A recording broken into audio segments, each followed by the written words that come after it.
Crafting compelling message that's not going to be spammy, that actually gets people to reply back to you is a craft. And my guest today is someone who's perfected that craft. He's going to share with you what he does, his specific strategy that can help you craft your next compelling message to your prospect. Let's go get the messages going. Woo! It's going to be a good one.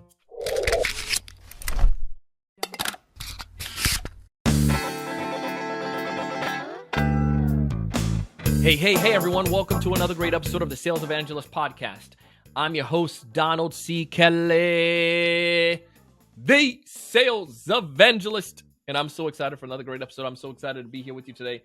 And on this episode, my guest is Ben Lai. Ben is a fantastic sales professional. And he's going to tell you to the contrary that he never saw himself as a sales professional, but just when he first started off selling, but he just wasn't as outgoing. He was able to complement his skills and his talents. And because of that, he's able to solve a lot of problems for people. And I think that makes him a great sales professional. So Ben, you are a great sales professional. In this episode, at least now, he's been closing a lot of business, and you're going to hear all about that. He's been utilizing LinkedIn tremendously. And I know a lot of you are trying to take the approach of sending messages to prospects, but how do you send messages that's going to be actually engaging, that's going to be compelling, that people are going to really like and people want to get back to? Reply to you. And that's why Ben's approach is really, really profound. And you can follow it. It's very simple. We have it down in the show notes as well. But here's some things about Ben. He runs this organization where Sales Ethos, and he works with teams and individuals across the globe. The practice and the things that he does for his clients work. He's going to lay it out for you. And the only way it's going to work for you is if you try it. And I want you to test it out and try it and see if you can find results from it as well. If you want to find out more about Ben, check out the link in the show notes. As we dive in, you're going to hear about him. You're going to hear his background. You're going to hear how he started, but you're going to also hear how amazing he's doing today. You're going to love this. Ben, welcome to the show. Glad to be here. Thanks, Donald. Well, I'm really looking forward to this episode. I'm a big fan of LinkedIn. I'm a big fan of taking advantage of that platform and using it well. However, I'm not perfect at it. And this is why I bring on experts like yourself to come and share wisdom with us. And every sales rep who's listening to this episode, they're trying to figure out how they can maximize LinkedIn as well. So we want to go straight into the good stuff. But before we do that, I would love for you to tell us a little bit more about you, because they're going to say, who in the world is Ben, Donald? I mean, I bragged about you a little bit, but give us some more of the credibility. Why Ben is so awesome when it comes towards LinkedIn content. Yeah, absolutely. Thank you for asking. One of the funny stories about me is that I'm a self-professed introvert with a side of people pleaser.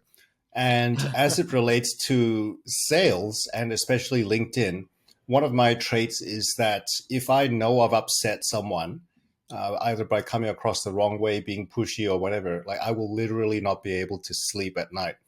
So the background to how I used LinkedIn as a tool stems back from that mindset. Like I want to do things the proper way, the ethical way, but I also want to do it in a way that people actually don't mind at the very worst, but at the very best that they actually appreciate and they would be grateful for.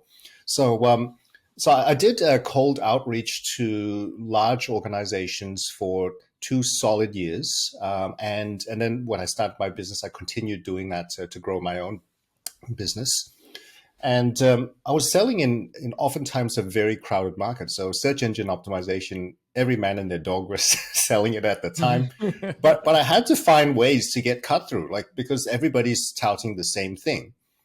So I had to figure out what is it that people will actually care about, and why would they want to take a meeting with me? And that's how I created this my own system for reaching out to people. Well, this is great because every sales rep, again, is listening. They're hanging on the edge of their seat because they're like, I want to do this. The only problem that I find is that when you do outreach on LinkedIn, it's very easy for folks to get, well, the spammers jacked it up for us. And you know what I mean? The people who just like, they connect with you and then they send you an offer and they're pitching you. And it just feels like disingenuous. Like how do you just, like, it's just like they wait. I connect with you and I'm waiting for that pitch. And it's kind of like a joke, but it's sad in that vein. But I know obviously some of these people need our products and our services. How can I do that? And obviously messaging is going to be great. So why don't you talk off, you kind of told us about your story, about, why you found success, or how you found success on LinkedIn. But if you don't mind, in a nutshell, tell us why LinkedIn is so great for this type of business for generating an appointment, besides some of the obvious. Yeah, absolutely. I think the biggest advantage is being able to reach the decision makers themselves and get their take on your offer straight away, as Yeah. opposed to having to filter the message through two, three people before you can get to those people. Um, but the great thing is that it makes everyone so accessible as well. Mm-hmm. Like like cold calling, I think still probably works. I'll have to admit, I don't do very much of it anymore, Yeah. just because it just takes up a lot of energy and a lot of effort to do it. But for those that still have to do it, like it's even in that situation, like LinkedIn using it in conjunction with the cold calling, it just enhances your efforts by so much more. So yeah, it's just the power of the reach, being able to use Sales Navigator to narrow down your audience as well, so that you can actually personalize the messages and make it more relevant for your target audience. There's so many advantages, and it's the new cold calling, only better. All right, new cold calling only better. I put down here people, they're accessible. I agree with that, and obviously, in all of our sales outreach, there's probably some element of that cold outreach, that cold call. But the connection, I want to connect with more of these prospects, and I know that connection request message, and I want to camp out here for a little bit. I get those generic ones. Tell us your framework first. You mentioned a framework. I know we had those 3 points, but let me hear what the framework is, and we could probably take some time and break down some of that. Sure. I think let's start with the principles before we go into the Sure. techniques and the tactics. And the core principle is that we want to come across as being others-centric. So that has to be the absolute number one. You have to come across like you care about them and not just thinking about your own pocket. And so whether it's the connection request or the meeting request or anything else, everything has to say to the other person that I'm thinking more about you and I care about you more than I care about the sale. And that undergirds everything. So when it comes to the connection request, the principle still applies. What I would do here is just be courteous, introduce yourself, and make sure that you come across in a way that is 100% authentic and yourself. So what I mean by that is don't go saying, "Hey Donald, I came across your profile and was really impressed." We all get that one, right? Are you reading my messages? And look, I don't giving these people the benefit of the doubt. They're trying the platform probably for the first time, and this is the first thing that pops to their mind. They want to come across as being personal and paying some sort of compliment, but they just don't know how to do it, and they don't want to spend the time to actually look at your profile. So if you're doing them en masse, which is the usual pattern nowadays, then what you want to do here is to just identify something that you have in common with your target audience. So for me, reaching out to people about sales training and coaching, what I will do is I'll say, "Hey John, I'm looking to connect with fellow sales leaders." So a generic term that describes them and myself, based in Melbourne or based in Australia. Would love an opportunity to connect with you, right? So what we're doing here is we're identifying that there's something in it for them, in that they're connecting to my network, therefore they have access to my connections. But I'm also identifying the fact that we have something in common. And interestingly, when it comes to the psychology of trust, one of the major factors that we use to determine whether we trust someone or not is how similar we are to the other person. So I've had some people reach out to me and they say, "Hey, I noticed that you go to church," and I say, "Yeah," because I put that on my profile, or even one person even highlighted that we went to the same school and not even the same year level. So it's funny how we make assumptions about people. And that's one of the subconscious triggers that we have that determines whether we trust a person on the initial connection request. Just as a quick note here, like that's the text part of the connection request. But in reality, what a lot of people are doing is they're actually checking back to our profile to look for Yeah. credibility signals. So they'll look at the number of connections that you have. They'll look at the design of your LinkedIn banner. They'll look at your professional photo. If any of these seem incongruent or if they don't come across as professional, then that's going to significantly affect your connection request as well. So you can copy my script, verbatim, but still get low conversion rates if all of the other background stuff hasn't been done properly. Yeah. And what I like about that too is that, like, I think so often people feel the path to success on LinkedIn is just to send a the outcome message, like, I send a message to the person about my product and services, and then they reply back to me. I had no clue when I first started using LinkedIn that my profile, like, I heard people say that optimize your profile, but what does optimize your profile even mean? Like, it was just like, it was like, what do you mean by that? But I think based on your statement and based on what I've come to learn over the years, is that credibility.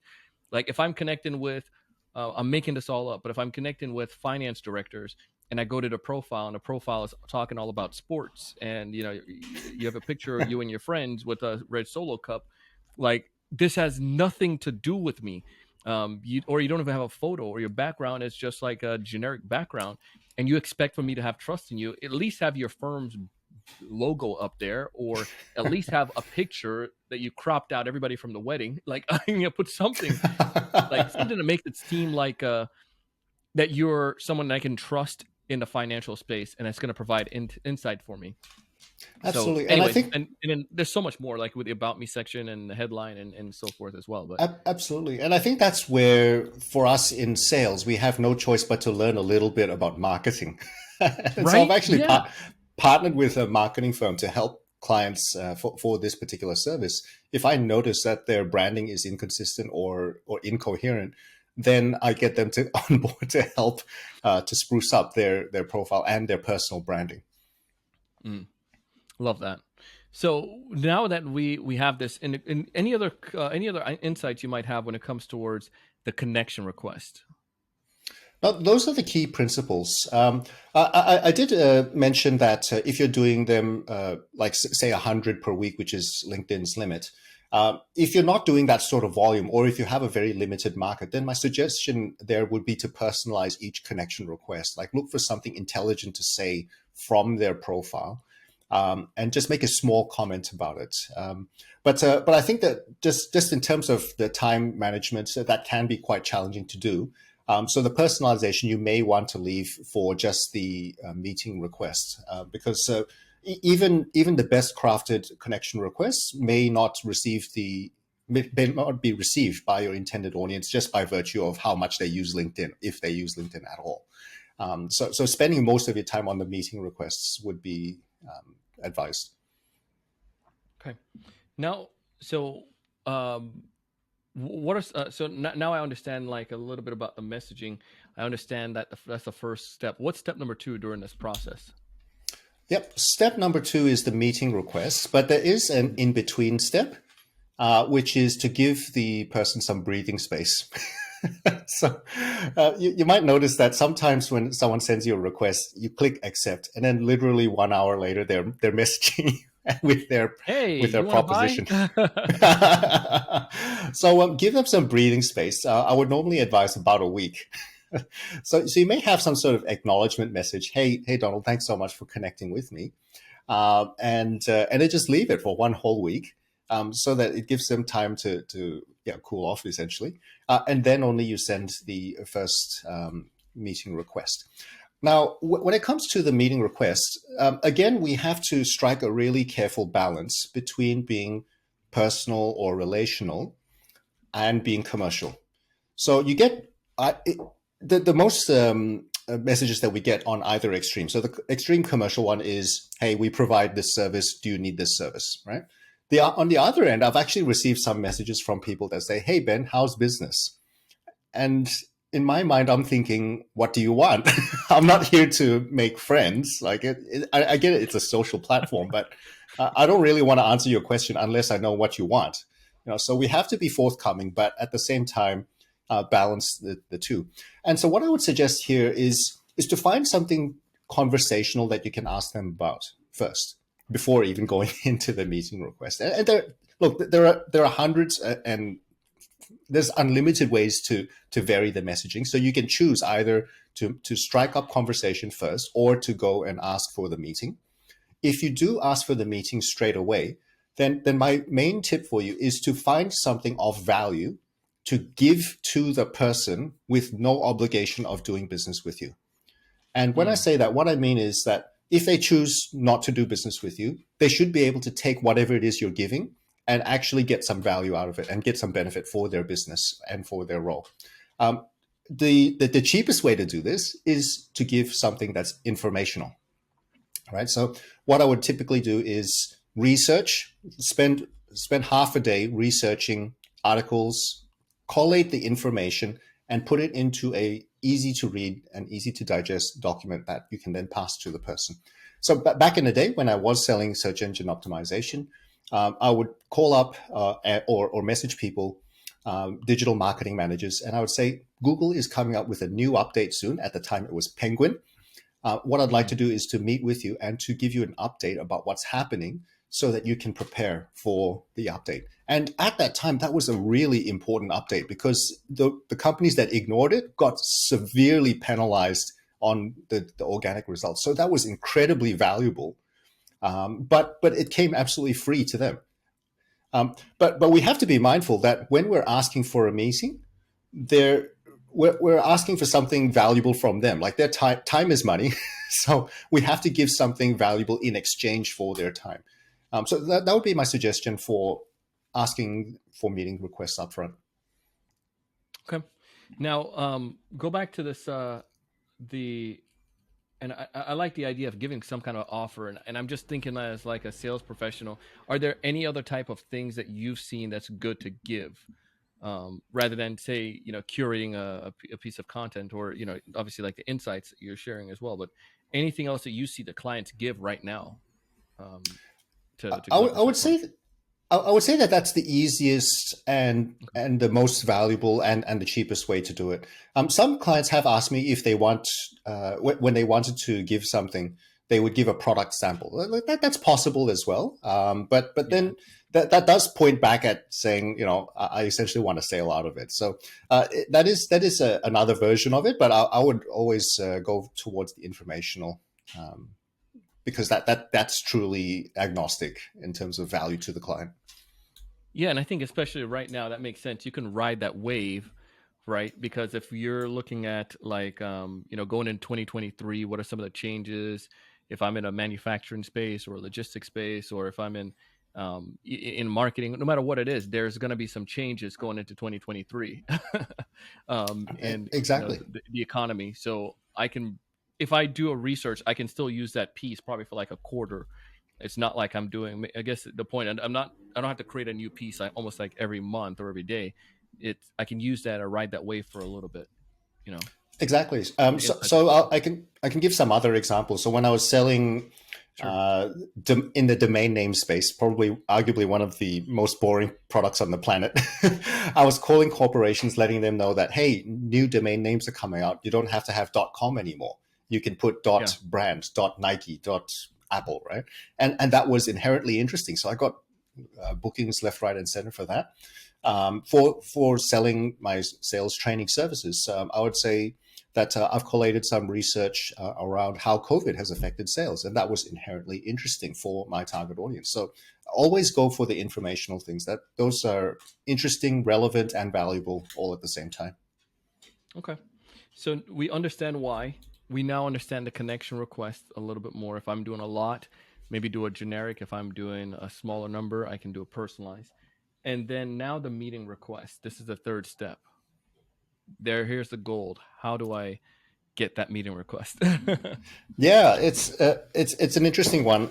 So once you've come up with your value proposition, now mind you that the value proposition should be in the meeting request stage. So it's kind of step number one is the connection request. Then is the waiting period. Then you come up with the meeting request.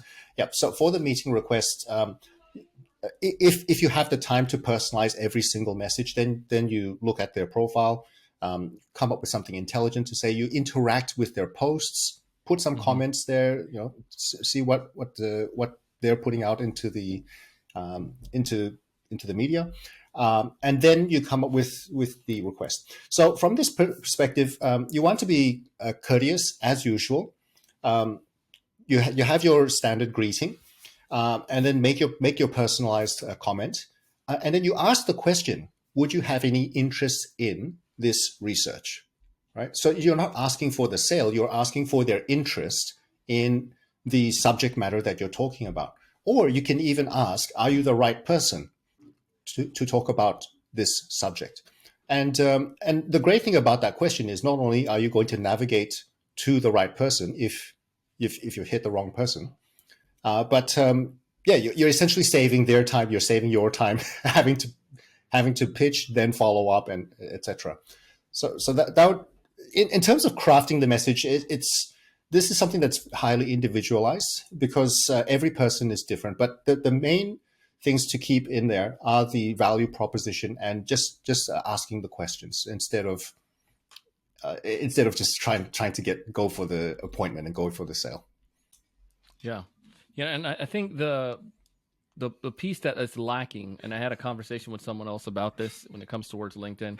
It's just, we know, like if we in person, if I'm in person at a networking event, if I'm in person at an event anywhere with someone, there's just like no way in the world that I'm just going to say, hi, I would love to talk to you about my product or my service. Like there's got to be that conversation.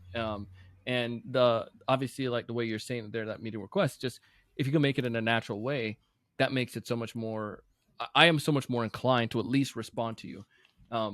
And one piece that I find that helps with that component, to have that humanizing that process.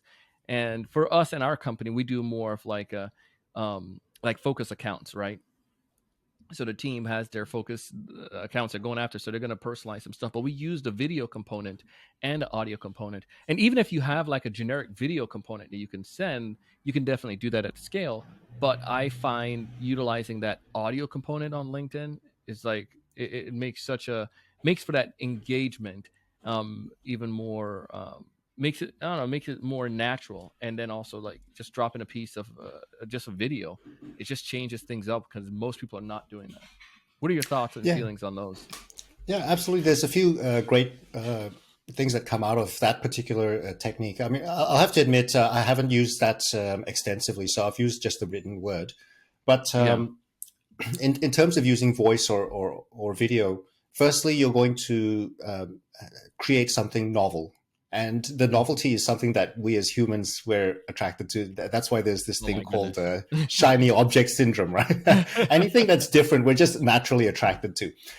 So that will certainly create some differentiation. But the other great thing about video and audio is that you can then convey the enthusiasm and the trustworthiness. Like sometimes people will just look and decide whether they want to trust you or not. So here's a secret. If you're a female in sales, if you're a woman in sales, you already have a massive advantage because your buyers are going to be more positively disposed to you just by virtue of that. Which, look, right or wrong, that's just the reality, isn't it? So certainly having the video and the audio will help to convey all of those other really great elements about your personality, about your character and your intent. But I've predominantly worked with the text-based approach. That's awesome, man. What other advice you would give us when it comes towards video, towards this connection request? I think that the third step is it a follow-up? Yeah, absolutely. Follow-up is so critical. There's a very large number of people out there who they just don't check that often, or they just get so many messages that they can't respond to everyone. So even if they're genuinely interested in meeting with you, they won't respond unless they get that follow-up. And here's a really great principle. If you're ever afraid of doing follow-up, just remember those people who may get upset with you for not following up. I had one client who was, after too long, I eventually got around to following up with him, and they were really upset with me that I didn't put in the effort. And that was my bad for not creating a system to follow up on time. But likewise, so with the LinkedIn follow-ups, not only is there the possibility of people getting upset for not following up, but when you hear them being grateful for the follow-up, that's such a great reinforcer. And a lot of people are out there, and their mindset is, I want to reward the people who persevere. Mm-hmm. I once talked to a manager of a multi-million-dollar company, and he said, "Gee, this salesperson really is persistent. I guess we should buy something from her."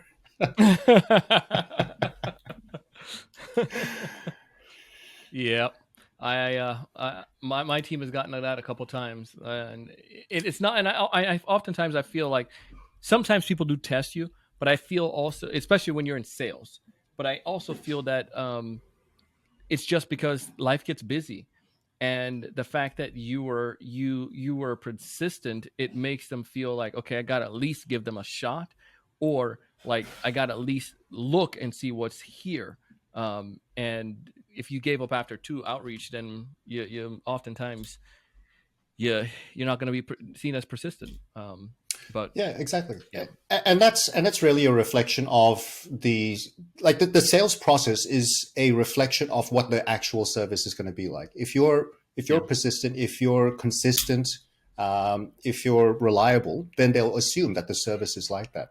But yeah, that comes with a bit of a caveat as well, because there are going to be some salespeople who are persistent, annoyingly persistent, right? And yeah, this goes back to that original principle that I mentioned about being others-centric. Like, if you're out there to genuinely help people, you're going to come across that way in the wording and in all of your mannerisms.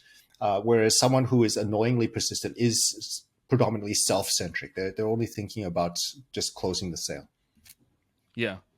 Love it, man. Well, this is awesome. So many good insights here. I have some of our notes down, and got some stuff here for us to put in our show. But if folks are listening to this and they want to connect with you, they want to be able to learn more from you, they want to try these strategies and principles, what's the best way for them to go about doing so to connect with you further? Yes. So my website's salesethos.com.au. So the ethos is ethos.com.au. That's my website. I've got a booking tool on the contact page, so you can just book a chat with me. More than happy to have a chat and see if we can work together. Hey, thank you, man. I appreciate this, Ben. Appreciate you coming on the show. Appreciate you giving us some insights and guidance how to take advantage of LinkedIn. It's powerful stuff, man. Thank you. Most welcome. Thanks, Donald. That was Ben. If you haven't connected with Ben already, go down into the show notes, check out the information there, follow the process that he outlined on this episode and see if it makes sense for you. You can also drop him a message and let him know that you heard about him here on the Sales Evangelist podcast.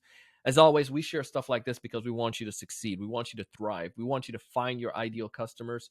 We want you to build better pipeline. We want you to convert that pipeline. But most importantly, we want you to raise your level of thinking. We want you to take advantage of the opportunities our sponsors are giving you. We want you to go out and do big things. Thanks so much.